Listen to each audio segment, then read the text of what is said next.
첫 번째 질문, 월차와 연차가 다른 점은 무엇인가요?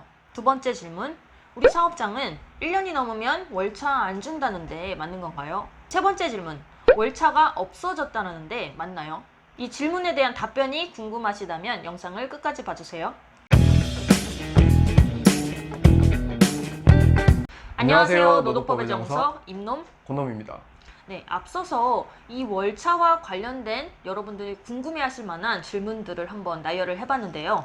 저희가 이 질문에 대해서 바로 답변을 먼저 드리고 그리고 나서 구체적인 설명을 한번 드려보도록 하겠습니다. 네, 첫 번째 질문에 대한 답변은요. 이 월차와 연차가 다른 점은 무엇인가요? 라는 질문이었잖아요. 답변 먼저 드리면 월차라는 거는 현재 현행법상 존재하지가 않습니다.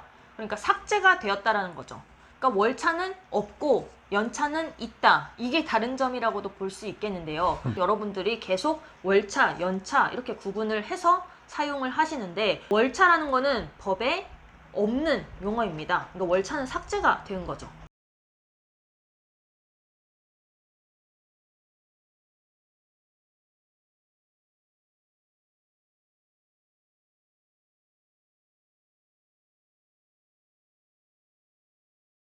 네, 두 번째 질문은 우리 사업장은 1년이 넘으면 월차 안 준다는데 맞는 건가요? 이렇게 질문을 많이 하시는데요. 앞에서 설명을 했죠. 월차는 사라졌고 월 단위로 발생을 하는 연차휴가는 있다. 그런데 이 월 단위로 발생을 하는 연차휴가는 1년까지만 발생을 하는 게 맞습니다. 그래서 1년이 넘으면 발생하지 않는다. 이게 맞는 말입니다. 네, 세 번째 질문은 월차가 없어졌다라는데 맞는 말인가요? 네, 앞에서 다 설명을 드렸죠. 월차는 없어졌습니다. 네, 맞는 말입니다. 네, 앞에서 설명을 드린 것처럼 여러분들이 쓰시는 용어인 이 월차와 연차 같은 경우에 저희가 한번 등식으로 도식화를 시켜서 다시 한번 설명을 드려볼게요.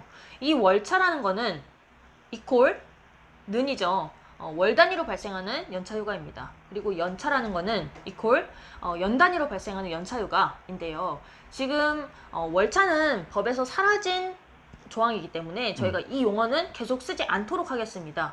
그리고 월 단위로 발생하는 연차, 연 단위로 발생하는 연차 이렇게 설명을 드릴 텐데 오늘의 영상은 이 월 단위로 발생하는 연차 휴가에만 초점을 맞춰서 설명을 한번 드려볼게요. 왜냐하면 연 단위로 발생하는 연차는 저희가 이전 영상에서도 너무 많이 설명을 드렸어요. 그래서 지루하실 것 같아서 오늘은 월 단위로 발생하는 연차에 대해서만 조금 초점을 둬서 설명을 드려보도록 할 텐데 저희가 딱 세 가지 포인트에 대해서 여러분들한테 설명을 드려볼까 해요.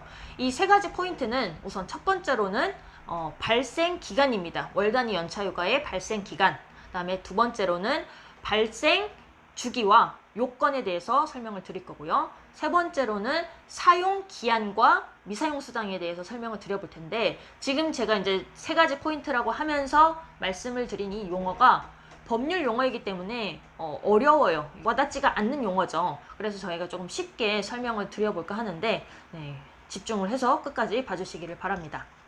여러분 참고로 두 가지를 먼저 확인을 해보셔야 됩니다. 첫 번째로 우리 사업장의 상시 근로자 수가 5인 이상인 사업장인지를 확인을 하셔야 되는데요.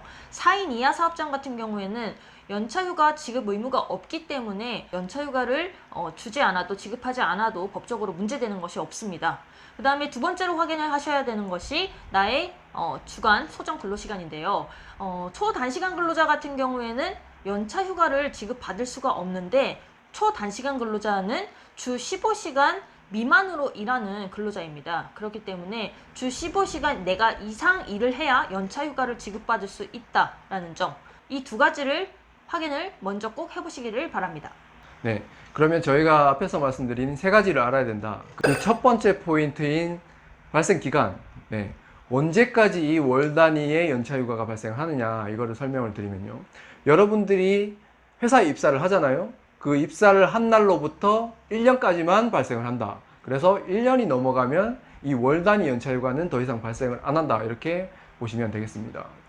네, 두 번째 포인트는 발생 주기와 발생 요건인데요. 발생 주기 같은 경우에는 이름에서도 여러분들이 쉽게 아실 수 있어요. 월 단위 연차휴가라고 말씀을 드렸죠. 월 단위로 발생을 합니다. 그리고 발생 요건 같은 경우에는 개근을 해야 됩니다. 그러면 예를 한번 들어볼게요. 어떤 사람이 1월 1일 날 입사를 했어요. 그럼 그 사람 같은 경우에는 1월 한 달 동안에 개근을 할 경우에 그 다음 달인 2월 1일 날 월 단위 연차휴가가 1개 발생을 합니다. 그리고 2월 달에 또 개근을 했어요. 3월 1일 날 월 단위 연차휴가가 또 1개 이렇게 발생을 합니다. 그러면은 전달에 개근을 하면은 다음 달 초에 월 단위 연차휴가가 1개씩 발생을 하잖아요. 이 월 단위 연차휴가 같은 경우에는 아까 앞서서 첫 번째 포인트에서 설명을 드렸다시피 1년의 기간 동안에만 발생을 한다라고 말씀을 드렸어요. 그렇기 때문에 최대 11개까지만 발생을 합니다.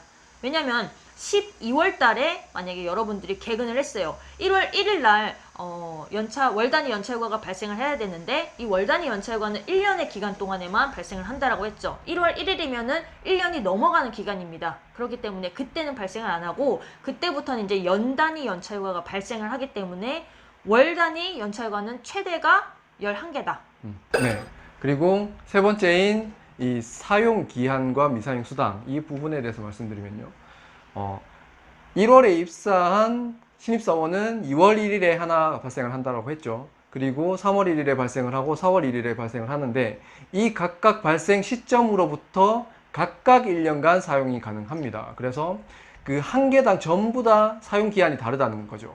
그리고 그 한 개당 사용 기한이 각각 1년이 만료가 되면 그 만료되는 시점 다음 날부터 미사용 수당 청구권으로 전환이 되고 그 미사용 수당 청구권은 3년 동안 그 3년의 소멸시효의 기간 동안 사용 가능하다 이렇게 보시면 되겠습니다. 마지막으로 팁 하나만 드리면요. 사용 기한은 다르지만 사용하지 않으면 계속 쌓입니다. 사용 기한이 남아있는 만큼. 그리고 그 쌓인 휴가는 한 번에도 다 사용을 할 수 있다.